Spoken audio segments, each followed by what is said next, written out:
In the last 20 years, we've only seen one wooden coaster being built in the UK, and this is why I think that's happened.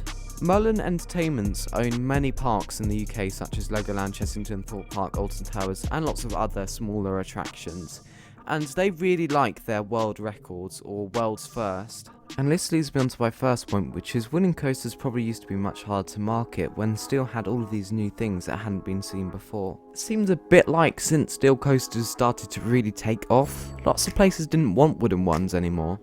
But I think even back then when you couldn't do as much as steel, I think that a wooden coaster could have been just as good quality wise. If you look at rides like Phoenix in America, it was literally built in 1948, relocated to Canobie in Pennsylvania, and has pretty mediocre stats on today's standards. However, it's got a really good reputation for being an amazing airtime filled coaster that beats many other in the world that are way bigger than it.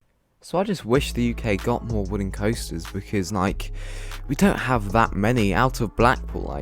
There's Wicker Man at Alton Towers and then there's some older ones, but except for that we don't have many. Marketing and limitations was probably one thing, and now on to maintenance. The UK is a very wet place and the weather probably increases the amount of maintenance that needs to be done, so that could be another reason why there aren't many in the UK, just simply because they need more work done to them. Even if a wooden coaster is quite new, it still might need to be retracked. So doing all of that extra work in the past could have put a few parks off too.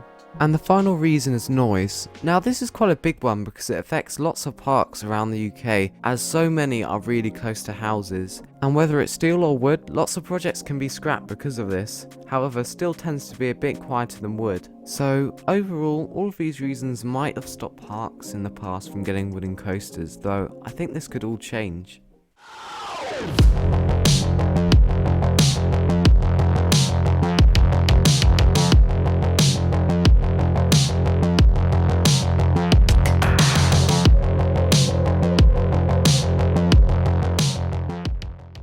Wooden coasters have been really getting more interesting, with some now that can do inversions, rollback sections and even launches. This pretty much stops the marketing issue that I was talking about earlier. Also, hybrid coasters are a thing with steel track on wooden framework, or the other way around, decrease the amount of maintenance. It looks like RMC have really perfected their hybrid design. Their coasters just look so good. I really want to go on one.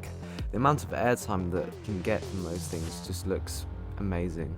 And back to regular wooden coasters, there are two major companies that have appeared around the 2000s, and they have been growing to be really great manufacturers, those being GCI and the Gravity Group. First of all, GCI, who are doing some excellent thrill and family coasters that all around seem great additions to their parks, especially in the last 10 years, and also there's Gravity Group, who again do really good family coasters, and some of their thrill ones look so good. Summarised to mention are the Voyage at Holiday World and Hades 365 at Mount Olympus theme park. Noise doesn't seem to be as much of an issue because they have those tunnels around the ride. I can't remember their proper name.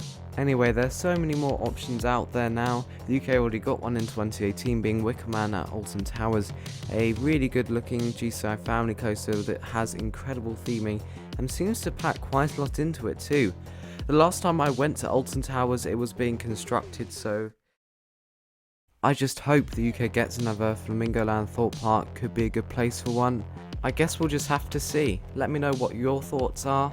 That's it for this video. Thank you very much for watching. Have a nice rest of your day, and I'll see you next time.